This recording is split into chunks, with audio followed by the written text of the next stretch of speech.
Believe it or not, there's crazy news out of Alabama, and it's not about Walker County Sheriff Nick Smith. Our first story is about Greene County Sheriff Jonathan Benison. Back in 2003, the voters of Greene County decided to allow nonprofit organizations to run for-profit bingo games. The proceeds were to go to specific expenditures that would benefit the county.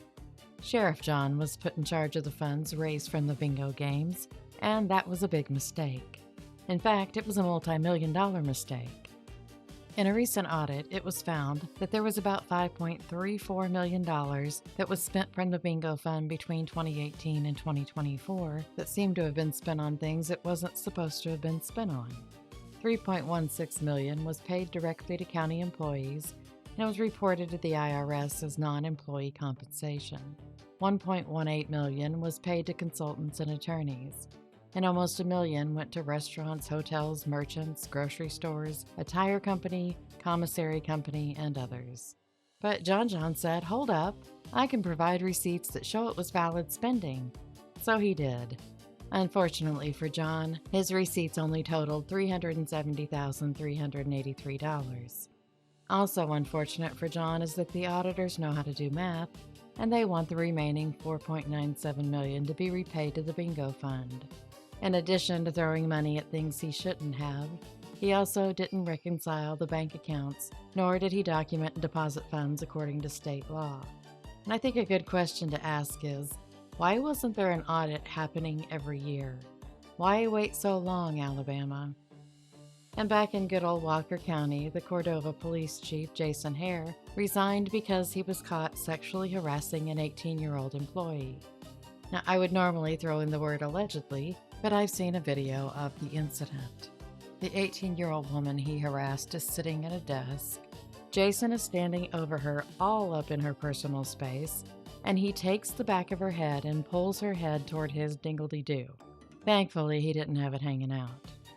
And he didn't do it just once. Even after the 18-year-old tried to push him away, he did it again, more than once. And it looked like there was a bit of a tussle because she was trying to get him to stop, and it doesn't look like Jason liked that. You can watch the video on Secret's True Crime Podcast on Facebook, and I'll leave the link in the description below. Before the video was released, there were comments from Walker County locals about how they just didn't believe that Jason had actually done that. Some women even said that there was no way that Jason had done anything like that because he had never done it to them. Well, no offense, ladies, but you aren't an 18-year-old either. I just don't think you're his type. And Jason acted this way knowing full well he was on camera. And that makes me think he thought he'd be able to get by with it, and it makes me wonder what he's doing when there aren't cameras around. Jason has since resigned from the police department, and I was going to make a joke about maybe Jason being able to be hired by Walker County to be a school resource officer, and then I found out he'd already been one. Go figure. I said this wasn't going to be about Nick Smith, but gosh darn it, I just can't help myself. He is still running his little legs off for Sheriff of Walker County and putting up signs wherever he can. He's having his wife campaign for him too, and it's possible it might be because no one else will. Part of her campaign duties are singing for the public. And in a completely unrelated note, while I normally don't care for auto-tune, sometimes it should be used for the benefit of the ears of those listening.